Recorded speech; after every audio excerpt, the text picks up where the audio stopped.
Hello everyone, thank you for tuning in again.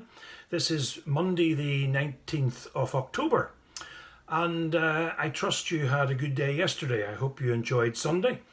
I hope you enjoyed whatever worship or praise or service you were engaged in.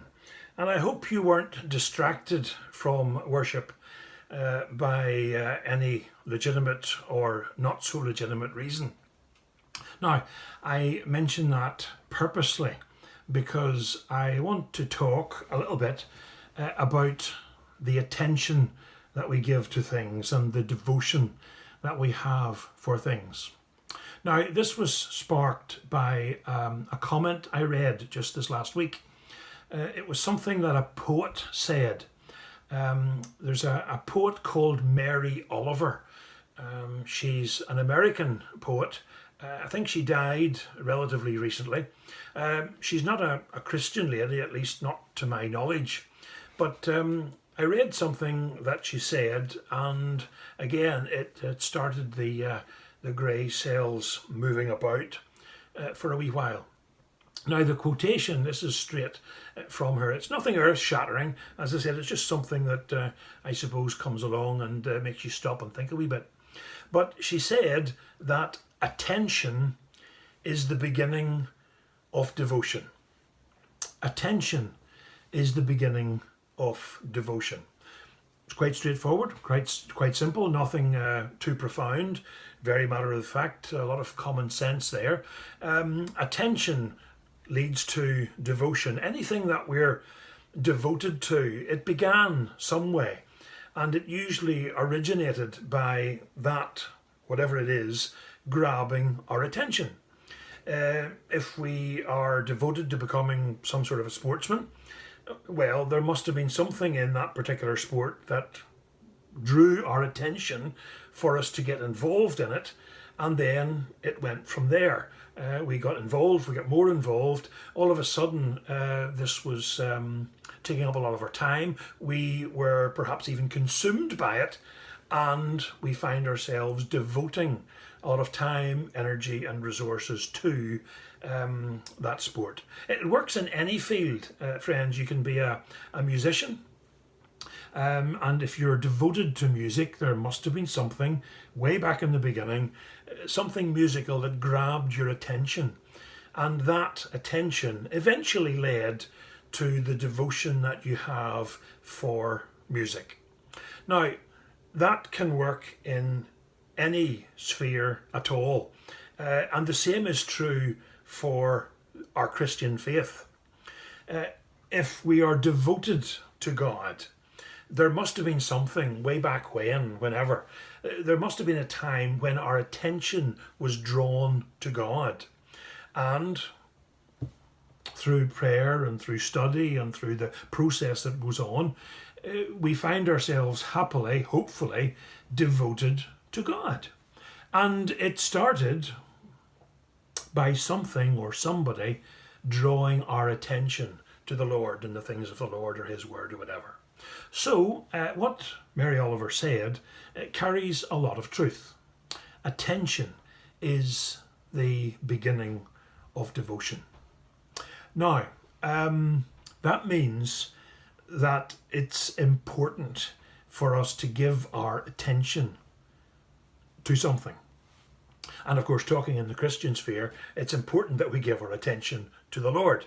Okay, now, I was also reading something this week, and it was one of those times, one of those moments when you have to stop and put the book down. I put the book down actually and closed it and had to sit back in this chair a wee bit, and I rocked a wee bit back and forward, and I thought about this statistic that I had just read.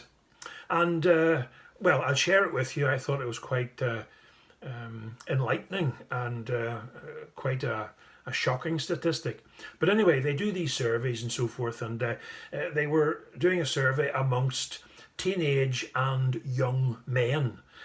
Why just men? I don't know. Nowadays you would think that they would do men and girls together. But anyway, this particular survey, recent survey, was carried out amongst young males, boys, teenagers, men, up to the age of 21. Okay? And in Britain, this is the average. So there's an awful lot of fellas out there doing more than this. But the average for a growing male in Britain, the average time spent playing video games is 10,000 hours. Okay?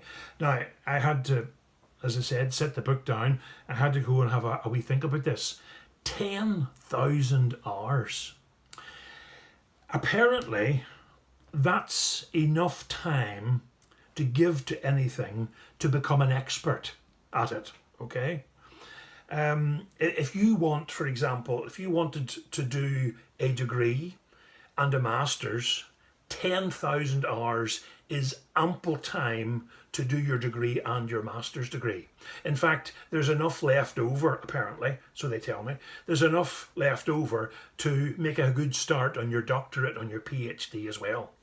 So basically, if you want to become an expert in something, 10,000 hours will make you an expert in whatever field you choose if you put that much time and effort in. So in that time, somebody even reliably informed me that you can memorize the entire New Testament if you had 10,000 hours to spare. Okay, it reminds me of those little Arab boys who can, I believe, it's been attested to, but they can memorize the whole of the Quran, which is a fair size, and yet that is possible to do. And then there's some others of us have difficulty with the Lord's Prayer, but that's another story. 10,000 hours is enough to achieve something wonderful. And it seems to me that if you're spending that amount of time and all you're getting at the end of it is that you're up to level so-and-so in whatever game or games it is that you're interested in. So that's... Now, where am I going with this? Well, there's devotion. Obviously, if you're spending 10,000 hours on something, you're devoted, you're addicted even, dare I say it, to that particular game or games. Now, currently, what is it that is distracting us from devoting ourselves, maybe not even as intensely as that, but what is it in modern life that is distracting us from giving our attention to anything at all, even the Lord? Well, can I remind you that our biggest distraction, and I'm not just talking about young people here, I'm talking about us all, the biggest distraction for us all nowadays is our screens.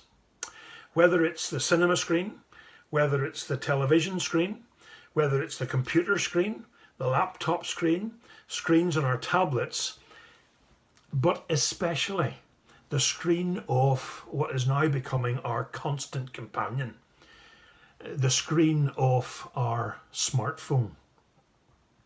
Now, just when we're trying to wean ourselves, and especially our young people, away from screens, okay, along comes COVID-19, coronavirus and so forth, and what happens? We are thrown back to rely even more than ever on our screens. You're looking at a screen now with me talking to you. I'm looking at a screen as I'm recording this.